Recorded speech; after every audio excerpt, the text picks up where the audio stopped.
Apakah saya senang istana berantakan, elitnya bunuh-bunuhan? Senang. Pasti itu. Kan benar. Memang. Kenapa? Itu tujuannya. Yes, bangsa ini hanya selamat, hanya akan tumbuh kalau elitnya gugur dulu tuh. Kita mau menyelamatkan bangsa dengan cara apa? Bunuh elitnya. Aneh juga. Aneh, saya terangin kenapa dia aneh begitu.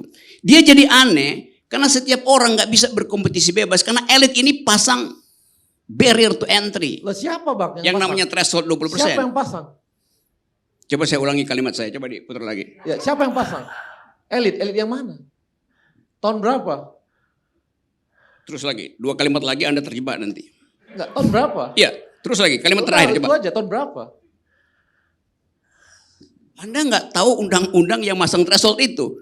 Nggak perlu saya jawab, baca aja undang-undangnya, undang-undang tahun berapa. Elit mana? 17. Bukan elit yang sekarang, elit yang Undang-Undang sekarang. nomor 17 tahun 2017. Coba dia jawabin, udah dicatat tuh.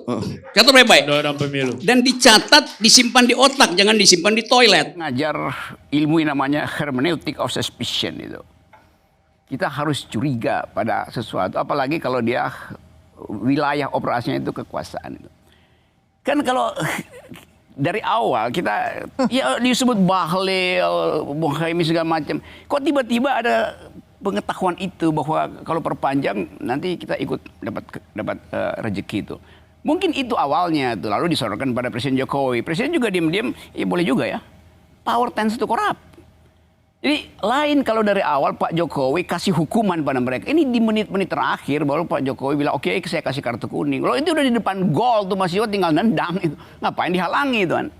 Jadi kalau dibilang bahwa hak orang bicara boleh. Tapi kenapa hak orang bicara untuk menurunkan presiden nggak boleh? Sama-sama konstitusional tuh.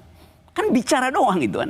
Tapi kan Anda semua kan larang tuh, jangan dong diturunkan sebelum masa jabatan. Loh kenapa? Cuma wacana juga. Nggak ada yang larang, ini manusia satu nih salah.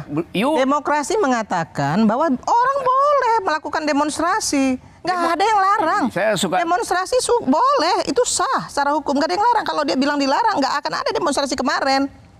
Ini pola pikir dungu yang seperti ini yang saya bilang. Jangan memprovokasi lagi. Situasi hari ini nggak usah diprovokasi lagi. Kita fokus Rosi pada demo. Mungkin konteksnya Bung Rocky waktu itu lu jangan begitu pola berpikirnya, lu waktu itu soal makin provokasi. Nah, Rosi, saya sepakat kalau masih ada orang yang berkeinginan untuk memperpanjang, saya sepakat. Kami di Nasdem sepakat bahwa itu masih mentah. Masih bisa diutak-utik lagi, masih bisa diangkat-angkat lagi nih sama teman-teman ini untuk memperpanjang. Tapi Nasdem tetap satu suara kok, kita tolak. Oke, Bung Rocky tadi apa yang belum dijelaskan? Saya terangkan sangat pelan-pelan konsepnya itu. Memperpanjang dan memperpendek konstitusional, dimungkinkan tuh syarat-syaratnya ada dalam konstitusi itu. Oke, nggak usah diucapin di sini. Mereka yang menghalangi orang untuk memperpendek kekuasaan itu membuli. Nggak ada buktinya. Minta tolong Metro TV untuk cari filenya. Bahkan sampai saat terakhir tuh siapa yang bilang itu mahasiswa kok bego banget sih. Ngapain sih mesti memperpendek kekuasaan? Kok Pak Jokowi berhasil kok. Itu politisi juga bilang begitu. Itu pentingnya saudara Irma itu baca teks yang ada beredar di masyarakat. Bukan dengan asumsi bahwa ya memang boleh aja. Tetapi faktanya golongan Ade Armando, saya sebut golongan ya, bukan Ade Armando nih. Ade Armando itu adalah teks sosial tuh. Itu diwacanakan di situ bahwa mahasiswa ini dungu, goblok. Kan presiden udah sebutin bahwa nanti harga-harga turun. Minyak goreng turun segala macam. Tapi mereka berpikir bahwa ini mahasiswa ini mau bikin makar itu. Kan itu otaknya kan. Jadi hal yang bilang itu Ade Armando bilang itu otaknya mahasiswa bodoh, bego segala macam siapa? Cari aja di itu sosial kan media. Anda yang bicara. Cari aja sosial media. Anda itu provokator. Cari Anda aja di nggak ada sosial bedanya sebenarnya. Kalau saya mau bicara jujur, kalau orang yang sebelah mengatakan Ade Armando itu adalah buzzer, Anda juga buzzer sebenarnya.